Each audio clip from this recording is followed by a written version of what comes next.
Donc, à la plage ici, je viens de trouver ma première pièce de monnaie. J'ai creusé quand même un petit trou, comme on peut voir. Donc, on voit bien ici. Je sais pas, ça a l'air d'un 5 cents, un 25 cents peut-être. On va aller voir.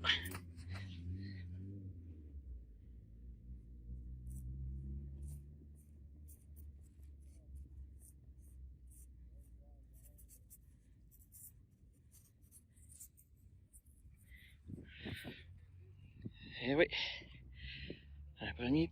première pièce de monnaie, c'est quand même le fun.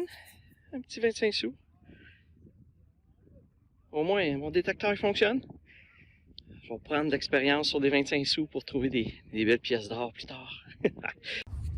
Bon, je viens de trouver ma deuxième pièce de monnaie. Donc, un petit 5 sous canadien. Il a l'air quand même récent. Je vais regarder c'est quoi son année.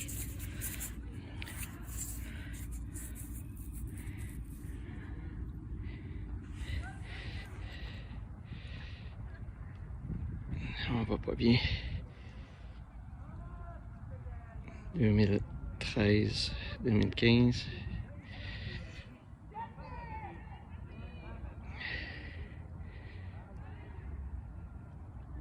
« 2018. Je suis riche, plus riche de 5 sous. Yes. Bon, je viens de trouver un char. Imaginez, un char sur la plage. Un beau char de course en plus. Wow!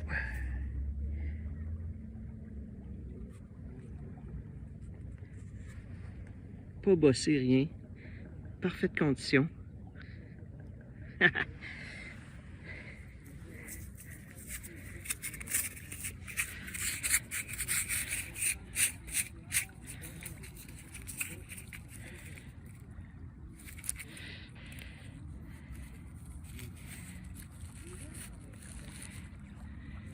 Et voilà, on continue.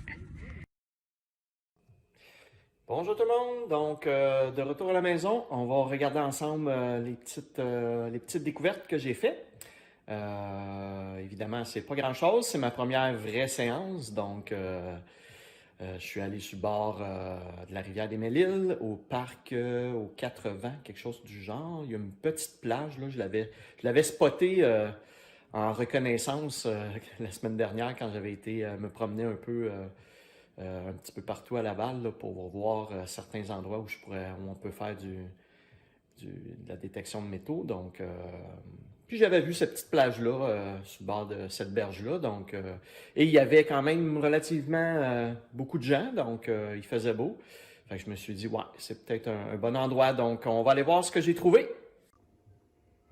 Donc, oui, effectivement, on ramasse quand même des cochonneries. C'est pas juste des beaux, des beaux bracelets en or qu'on trouve, évidemment. Donc, j'en ai ramené quelques-uns aussi, juste pour vous montrer un peu ce qui est possible de détecter. Exemple, ici, les deux bouchons de bière, ben, ça donne à peu près le même son, le même signal que de la monnaie. Donc, on n'a pas le choix, il faut creuser puis aller voir qu'est-ce que c'est exactement. Sinon, on pourrait passer à côté de belles trouvailles. Comme vous voyez, il détecte évidemment des clous, une petite mini-hache en fer. Là, je ne sais pas ça vient d'où. Des petites languettes, évidemment, de canettes de liqueur et de bière. On en détecte beaucoup aussi. Ici, ça semble être une petite languette d'une ancienne canette de bière des années 60, 70 ou 80. Là. Je me souviens que le goulot est un petit peu plus petit. Donc, je vous montre en mortaise en bas à droite, justement, une vieille canette pas de liqueur, mais de bière. Donc, ça peut peut-être provenir de là. Mais évidemment, ça peut être juste une petite canette de jus de tomate aussi. Donc, Donc, c'est ce qu'on trouve. J'ai la possibilité sur mon détecteur, je vais vous montrer ça aussi tantôt, de pouvoir discriminer certaines cibles. Donc, écoutez, je vous montre tout de suite la détection des ferreux versus les non ferreux. Ce que j'ai même fait, c'est que je vous montre à l'instant. C'est que j'ai fait un petit graphique avec toutes les fréquences qui existent sur le détecteur. Donc, ça va jusqu'à 40. Sauf que j'ai rarement pris des choses en haut de 30. Fait que je l'ai arrêté. Mes feuilles arrêtaient à 34. Fait que ce que je vais faire, c'est que je vais passer un après l'autre différents objets sur le détecteur et on va prendre en note le niveau de chacun des objets et on va les placer sur cette petite feuille-là. Ça va nous permettre d'avoir un petit graphique pour constater à quelle fréquence chaque objet peut être détecté. Donc, on commence ça. Je commence avec un objet que je vous montre ici qui est très populaire sur les plages et dans les parcs et un peu partout. Le fameux bouchon de bière ou bouchon de liqueur, peu importe. C'est surtout de la bière que je trouve. Donc, je vous montre ça.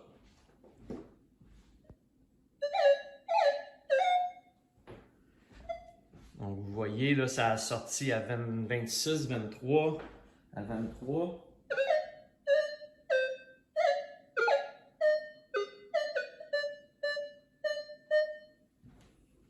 Ouais, ça a plus d'allure 17.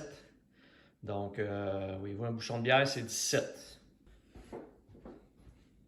On y va maintenant avec un autre objet assez fréquent, les fameuses languettes de canette. Encore là, canette de bière, canette de liqueur. Donc, de mémoire, il me semble que ça tourne autour de 15. On va vérifier.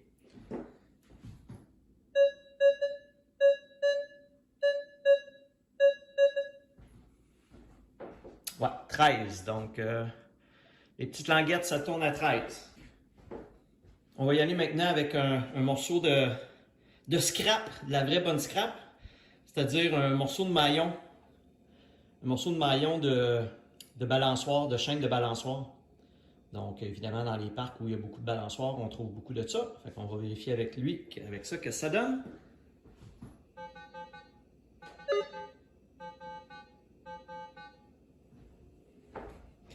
Donc, ça donne un -1. OK, ben écoutez, je vais vous épargner tous les tests. On avance en accéléré, puis on se rejoint quand je vais avoir fini mes tests.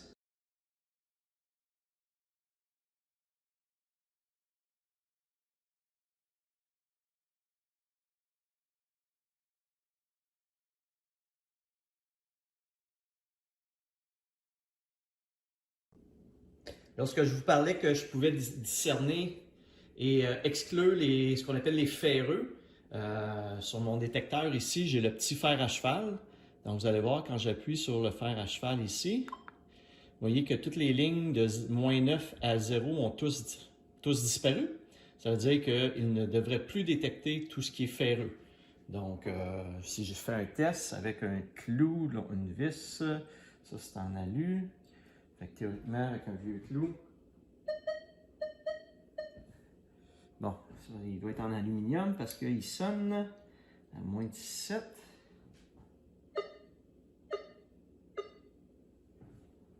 Vous voyez ici, il va donner des sons, mais il ne me donne aucun signal pour un vieux clou rouillé. Donc, il me laisse les deux barres. Mais évidemment, si on ne va pas chercher les ferreux puis qu'il y a un artefact quelconque sous la terre qui est fait principalement de fer, ben à ce moment-là, on passe à côté d'une cible qui pourrait être intéressante. Je donne un exemple, une vieille hache amérindienne ou des choses comme ça. Ben, si c'est la tête de la hache est faite en fer, ben à ce moment-là, il ne me sonnera pas. Donc, c'est un plus et c'est un moins là, de discerner, de discriminer, c'est-à-dire certaines cibles. Donc, selon les cas, des fois je vais creuser, des fois je ne vais pas creuser. Donc, ça va toujours dépendre. OK, donc on a fini de scanner nos différents objets. Donc, je vous montre les résultats. Donc on voit, bon, j'ai pas beaucoup de ferreux dans les négatifs. J'ai le maillon de chaîne d'une balançoire. Vous voyez un 2, un mousqueton, une petite barrette pour les cheveux, ça sonne à 1, ça sonne pas très fort. Un 2$ à 4, un 1$ à 6, une barrette pour les cheveux à 8, une rondelle en métal à 10.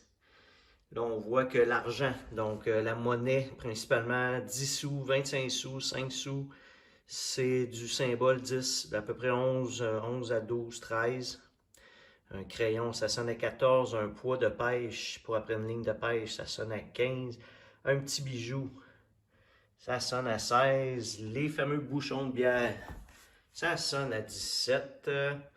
Une vis en galvanisé en aluminium probablement ou en fer en acier galvanisé, ça sonne à 18. Un bouton pour un manteau, des pantalons, un chandail, ça sonne vers 21. Un sou sonne assez fort à 25. Et finalement, vers le 30, j'ai des jouets comme une petite voiture. Donc, ça vous donne une idée un peu des sons qu'on peut avoir. Comme vous voyez, ben, c'est pas toujours évident à savoir, là. Évidemment, il y a toujours aussi le fait que moi, j'ai passé les objets à plat en dessous. Si, exemple, la clé sous la terre ici, elle est par exemple debout comme ça, ben, j'ai beaucoup moins de surface qui va prendre, le détecteur va prendre beaucoup moins de surface, donc le signal sera peut-être pas aussi fort, il peut être différent. Donc, c'est pas une science exacte. L'or, évidemment, j'ai pas d'or. Cependant, la petite broche que j'ai, la petite feuille, que je sais pas si c'est en or ou pas, a sonné à 11. Et sur Internet, les gars qui mettent beaucoup de vidéos de détection en Europe, lorsqu'ils trouvent des pièces d'or de Napoléon, des choses comme ça sonne à peu près dans les 9 à 12, là. 10, 11, dans ces coins-là. Donc, de l'or devrait sonner un petit peu comme une rondelle en métal. Donc, faut toujours finalement aller voir qu'est-ce qu'on a si on veut être sûr de récupérer différentes choses. Voilà. Donc, on va aller voir maintenant les deux autres trouvailles. Si vous avez vu la vidéo juste avant, ben, vous savez que, eh oui, j'ai trouvé mes premières pièces de monnaie. Donc, un petit 25 sous et un petit 5 sous. Donc, ben, c'est le fun. Au moins, on voit que ça fonctionne bien. Puis, c'est le fun de trouver de la monnaie comme ça, même si ça vaut pas grand-chose. C'est vraiment plus le trip de déterrer ça qui est le fun, là. Vous avez vu les petites vidéos avant là, où j'ai creusé puis que on voit apparaître la pièce de monnaie. Donc c'est vraiment le fun. Et une petite trouvaille bien intéressante que vous avez vue aussi, finalement, pour conclure, la petite voiture de course. Donc la numéro 28, Nitro Aid. C'est fou parce que je m'étais toujours dit que ce que j'aimerais découvrir au début quand j'allais sur une plage, c'est de trouver une petite voiture, justement. Donc, quand je l'ai trouvé, j'étais comme aïe aïe. C'est spécial qu'à ma première sortie officielle comme ça, je trouve ce que j'ai toujours voulu trouver sur une petite plage. C'est niaiseux de vouloir trouver une petite voiture, mais je trouve ça cool de trouver ça. Évidemment, la monnaie, ben oui, la monnaie, c'est quelque chose que je voulais trouver comme tel. Là, mon prochain step, ben, c'est des bijoux en or ou des pièces en or.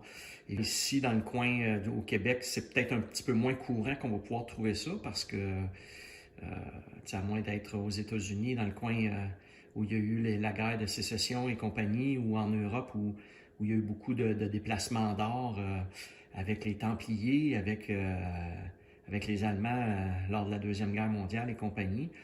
Il y a peut-être plus de chance, mais on ne sait jamais. On va peut-être aller essayer de faire certains champs ici dans le coin, puis on va voir ce que ça va donner. Donc ça fait le tour de mes petites trouvailles pour cette sortie-là. Donc, merci d'avoir regardé et je vous dis à une prochaine.